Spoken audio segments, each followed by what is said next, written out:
कहने लगे कि मैं जिस डाकखाने में मैं काम करता था उधर से कुछ दूर सरकारी काम के सिलसिले में दूसरे डाकखाने जाना पड़ा, क्योंकि वो इलाका थोड़ा दूर था, रात वहीं गुजारनी थी। मैंने उधर डाकखाने में जो मेरा कोलीग था उसको पैगाम दिया कि रात का खाना खुद ही तैयार कर लेना, खान साहब को पता न चले, क्योंकि मैं एक दफा पहले भी वहां गया तो गांव में जो बंदा भी जाता खान साहब उसके बुजुर्ग से ही रिवायत चली आती थी वो खाना खान साहब के यहाँ खाता था। मैंने सोचा खामखा बेचारे खान साहब को तकलीफ देने की क्या जरूरत, इसलिए अपने डाकखाने के कोलीग को मैंने पैगाम भेजा कि खुद ही तैयार कर लेना, खान साहब को बताना चले। खैर मैं इस इलाके में पहुंचा, सरकारी काम खत्म करके कमरे में हम बातें कर रहे थे कि अचानक खान साहब हमारे सामने आए। खान साहब ने कहा आप लोग बाकी बातें बाद में, पहले रात का खाना खा लें। हमने कहा जी खाना तैयार हुआ है, हम तो खाना इधर ही खाएंगे, बल्कि आप भी हमारे साथ खाएं। खान साहब ने कहा ये आपने कैसी बात की है, खाना तैयार क्यों किया, क्या हमारे इलाके का रिवाज का पता नहीं कि मेहमान का खाना हमारे यहाँ होता है। मैंने कहा आपको तकलीफ नहीं दी इसलिए। उन्होंने कहा हमारी रोजी पर लात मारते हो, हमारी रोजी पर लात मारते हो।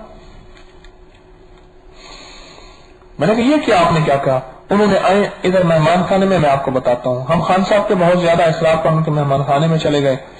मैंने कहा दाल साहब क्या किस्सा है। कहने लगे आज से कुछ अर्से पहले मेरी बीवी ने कहा कि हर रोज आप रोजाना मेहमानों को ले आते हैं, गांव में जो भी आता है आपका मेहमान होता है।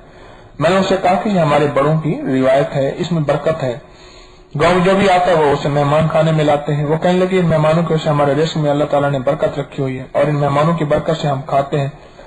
मेरी बीवी ने कहा वो पुराने लोग थे और सादा लोग थे, लोग सादा थे, जिंदगी सादा थी। अब ज्यादा अखराजात हैं, आजकल के अखराजात का आपको पता है कैसे हैं। गांव में मेहमान जिसका आएगा वो उसे संभालेगा, आपको क्या पड़ी है जो हर किसी को अपने घर ले आते हैं। हम इतने अखराजात से बचेंगे। खैर मैं भी बीवी की बातों में आ गया। अल्लाह का करना ऐसा हुआ एक दो हफ्तों में हमारी भैंसों का दूध जो पहले आता था आधे से कम होने आने लगा। इधर देता था उधर से आता था। बीवी के दिन कहने लगे कि भैंसे जो पहले 2 हफ्तों में हमारी भैंसों का दूध पहले जो आता था वो आधा से कम आने लगा और हमारे पैसे में कुछ इस तरह की बेबरकती होगी, हफ्तों क्या महीनों हम गोश्त और मुर्गी को तरस गए।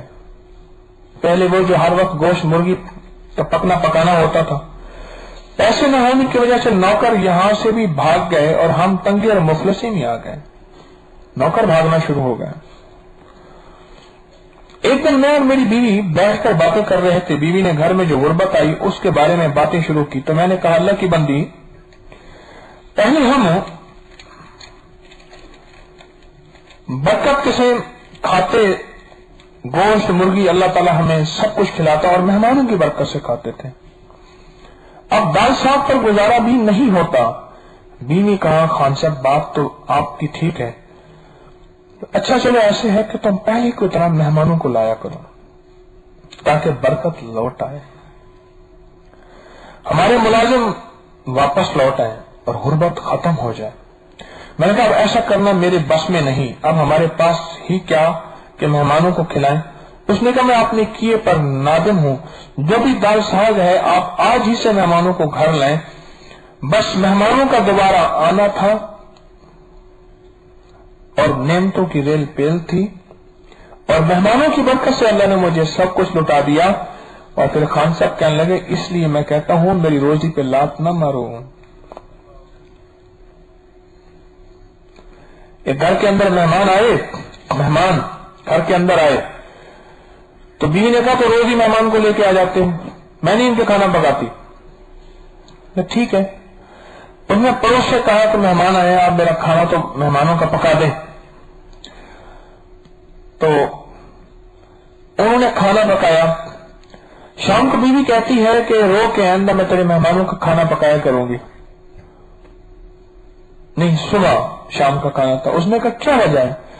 उन्होंने रात को मैंने अजीब मंजर देखा, जिस वक्त मेहमान का खाना उधर पक रहा था मैं गुस्से की हालत में लेटी हुई थी कि मेरे खामन ने मुझे नौकरानी बनाया हुआ है।